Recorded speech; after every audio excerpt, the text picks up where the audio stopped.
Hello friends and welcome back for another episode of Indie Impressions. My name is Nick and today we're going to be checking out a very cool little experimental first-person exploration / puzzle game called SightLine by developer Fructious. I think that's probably the closest I'm going to get on pronunciation.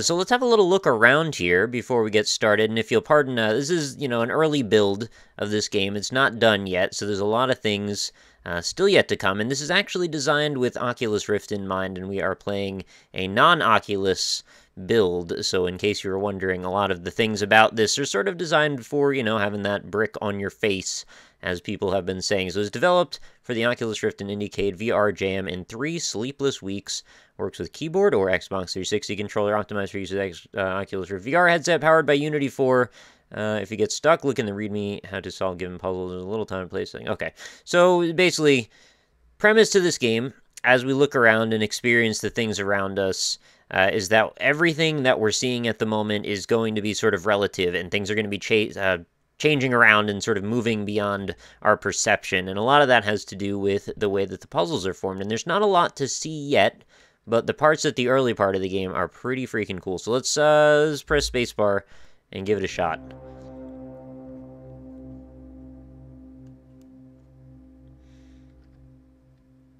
Alright, so we found ourselves in the ether of the cosmos, it looks like. It's pretty... well, it's pretty. Once asked, if a tree falls in a forest and no one is around to hear it, does it make a sound?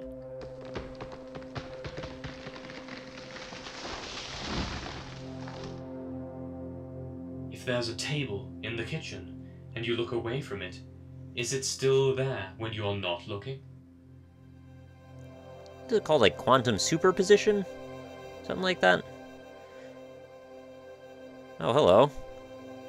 We're presented with... Quantum physics tells us alright. the universe is volatile. Particles can come into existence and vanish back into nothingness as long as we can't observe this happening. But if you're not looking, anything can happen here. Well, hello there. There are laws. Laws of physics that bind reality and ensure that your observations are always consistent. When you look back, the table will still be there. Still there. Still there again. What if something damaged these laws? If the laws were no longer in place the moment you looked back? Anything could be... Uh-oh. Things have changed all of a sudden. So you can kind of get a sense for sort of a grandiose and I almost dare say epic presentation style to this, although I think a lot of the imagery and the visuals are still in sort of prototype phase.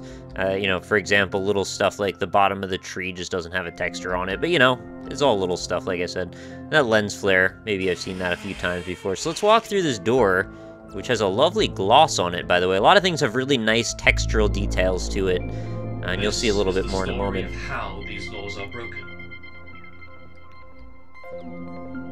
Does a good job of sort of suspending your disbelief for a moment, and everything is a very dreamlike quality to it, and a lot of that has to do with the little bits of particles everywhere, the grand music playing, the narrator, who does, pretty good voice work as well, although still probably early in development. Look, you can even see the reflection of the shadow on the ground. That's really nice. So why don't we head into this elevator here, and we'll get to some more stuff to see. It gets better. There's a lot of narration, though, so you'll kind of have to bear with me. And we're also not going to show too much of this. I do want to give you an incentive to go ahead and try this yourself. It's very cool to behold firsthand, and I don't want to take that experience away from anyone. So let's actually get on the elevator. Also, we seem to be a writhing mass of particles here.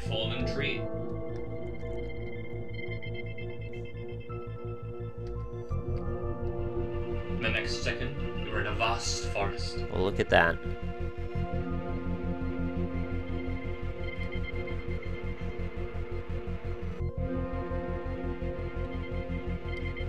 What happens after that, narrator?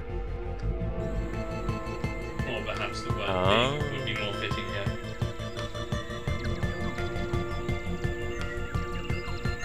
That's a lot of birds.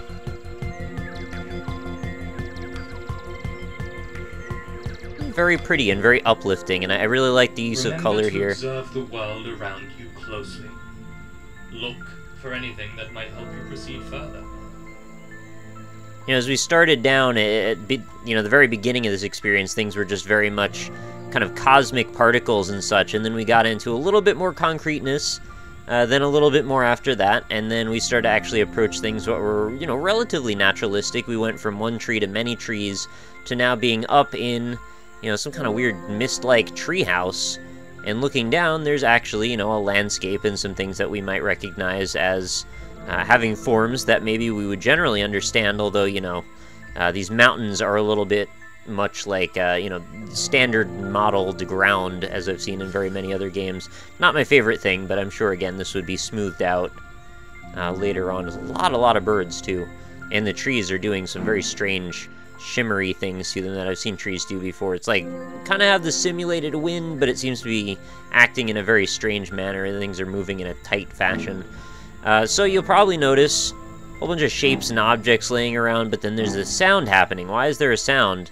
Well, it's because there's these 2 points, one over here, one over there, and as we look at them, they actually change colors. So if we happen to get these 2 lights to correlate, all of a sudden we're on a roller coaster ride, and everything below us is actually shifting about, and it's basically just going to shift and move until we find an orientation where we're actually able to progress, and it's pretty cool how everything shifts kind of sideways at the same time. Usually these types of things just sort of lift and move you. Alright, so that's all done moving. All of these objects seem to have nestled themselves into the corner. You can actually see some lovely little highlights there from the lighting. Seems to be affecting all of the colors. Oh, I can still change this. I didn't realize. Should we line it up again? I guess it couldn't really hurt, right? Gotta make sure I turn far enough out of the way, otherwise... Oh, wait. Oh, I had it on blue already. I just want to change the one. Oh, there we go. Not looking, even for just a brief moment, might open up new possibilities. Just looking at this reflection, it looks like it's an actual true reflection and not like a reflection mapping, where a lot of times they reference some sort of just a JPEG that's static. So you can see the actual dynamic movement of that tree limb in the shadow there, in the reflection rather. So whatever is going on here seems to be that there isn't anything for us to step on. My first inkling was to think that maybe I could just walk out of this not looking at the ground and things would be all good. Trial and error said that that's probably not the correct way to go. I did actually play through the parts that we're going to show on this particular video, just because I've had a past history of being kind of bad at puzzle games, although this one is incredibly surreal. Well, I guess that doesn't necessarily make the puzzles any easier. So I'm just going to kind of look down for a little bit here, away from... Because if you're not looking, yeah, there we go. Things can change. Things can change. New paths might open, even if they're just wibbly-wobbly ones. Wibbly-wobbly ones. I'm pretty sure there's some sort of connection I can make to things that are wibbly-wobbly, but I can't quite place it. Anyway. One advantage of these paths is that's pretty wild. They can be re-wibbled around as needed. I'm pretty sure if I was wearing an Oculus Rift headset and that bridge just did that in front of me, I would probably have like a heart attack, because I'm very high up in the air, and if I felt particularly immersed in this environment, that could be kind of terrifying. So these orbs seem to be attaching to both ends of these 2 parts of the bridge, and they sort of reorient themselves as need be to get us across this gap. And we're just going to repeat this same little whatever this was for a moment here. Things are just going to keep reorienting until it finds its way all the way across. Word of warning, of course, collision not 100% on this. I actually managed to fall off the bridge by walking on it before it had settled enough. You know, I guess there's certain situations where you can cause your character to clip through the ground, or the bridge pieces. I'm really not sure what's up with my character being this massive, whatever it is, some sort of gelatinous goo. I guess it's sort of to play into the physics thing, but it also just might be a placeholder thing as well. So the bridges are just reorienting. This is a good moment here where we can talk for a second, because without the narrator. It's starting to remind me a little bit of like a Stanley Parable type thing. Uh-oh. Oh god, the bridge has lost control. I can't... Okay. Calm yourself, please. There we go. The bridge is just a little too excitable sometimes.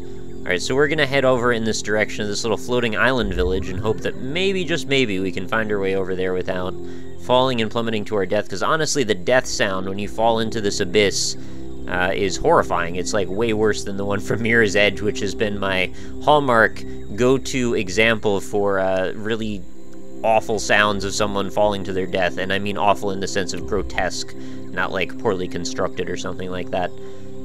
So the bridge is going to orient itself one more time. Can we do this? Oh, I have to look in this direction, don't I? Let's go. You got this, bridge. Uh-oh! Bridge, I needed you the most! Oh god, what's happened to the bridge? The big wooden bridge has fallen. It's failed us. Alright, can't go. Oh, well, what do you know? Looks like we were inside of the village. Where you were heading. Often, in the face of danger, we can't help but look around in order to find its source. That's a really cool transition. Alright, so we're gonna look around to find its source. Apparently there's pyromancers throwing black fireballs down. Oh. Alright, let's avert our eyes. Look in the direction of this area over here. Are we safe? Is the asteroid gone? Yes, we are. Well, isn't that lucky? It's turned into some sort of moon or something. It's just gonna float down like a nice little puffball. And we're presented with this lovely little fireworks sequence, which is, it's quite pretty. You can't actually die to this stuff. I think you can just, I guess if you don't look away, you can fail the situation or something. Isn't that nice? Let's safely go to sleep.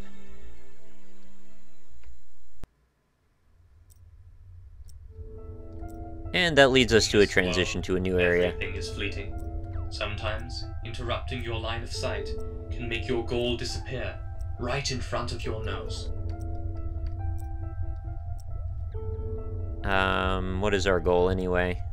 Well, I guess we would walk around in a circle here. Oh, look at that, the door's not actually there. But if you find the right spot to observe your destination, you can gain better understanding of its volatile nature.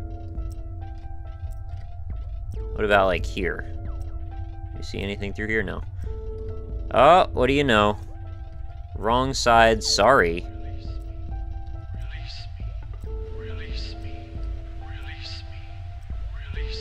Well, isn't that cheeky? I really like the kind of over-traumatization of that little joke. That was kind of hilarious. So, this is probably where we're going to wrap things up, just because I don't want to spoil any more of it. The puzzle here is essentially to pay attention to your surroundings, and eventually you'll find your way around to the other side, and find your way into that red hallway. Not sure what's exactly going to be waiting for you over there, but why don't you go give this a download and find out for yourself if you'd like. It is quite an interesting little thing, and this game has a lot of promise to it, and I'd really like to see it maybe get the support that it needs to make it to wherever it needs to make it to be all that it can be in the army. Also, of note, and I don't know if this is just me that's noticed this, but on this clock, there's actually a Nazi insignia, which makes me kind of wonder, is there not, like, maybe some kind of serious story to this that's just waiting in the wings to be revealed? Because right now, this is all sort of very nebulous, very ethereal type of commentary as it pertains to the game and its general thrust. But, you know, if we could put maybe something a little bit more concrete to it, I think that could perhaps draw a little bit more interest towards focusing and creating a bit of a niche towards enjoying the experience through the eyes of the player, or through the eyes of the character that the player takes on the role as, because I think that can really make the difference at times. You know, for example, if you looked at Portal 2 and it didn't have any of the personalities involved, I think that could have made it a much less enjoyable experience, but maybe that's just me. I don't know. I think that, honestly, the narrative went a long way to make people into it, and I think that could do the same for this, and even if the only hint to that even being a concept is just that one little icon, I don't know, I feel like that could be enough to maybe grab somebody's interest. So I'll let you figure out how to properly make it to that red door, because it doesn't seem to be here anymore. Also, probably you've noticed, but I've been, like, messing around with the environment by looking away from things for a moment. The fox picture just turned into a soccer game, you know, little details like that. And every time we make a lap around this, and I could run, of course, if you want to see it happen in a little bit faster motion, things are changing every single time. So, you know, very cool premise. I think you guys are probably going to enjoy this one. I hope you do anyway, and I hope you will consider playing through this preview version. Let me know what you think about it in the comments. I would love to hear your opinions, what you think is done right, what you think could still use some improvement, and again, keeping in mind that this is sort of a prototype version, so there's a lot of rough edges and such. But I will let you go on that note, so if you enjoyed the video, consider leaving a like. It helps me out a whole bunch, and continues to let me know that you want me to continue doing the Indie Impression series. We are now 700 and, I don't know, very close to 750 episodes into this series, and we're just going to keep on trucking as long as you're enjoying it. So, you know, do leave me that positive reinforcement if you don't mind. And, of course, feel free to come back again tomorrow. We will have another episode again for you then. So if you want to come back and find out about another bizarre, artistic, unique, or original indie game, this is the place for you. So I hope you consider making it a regular part of your day. And I will see you back for another one then. So have a lovely night, and thank you again for watching. I'll talk to you later.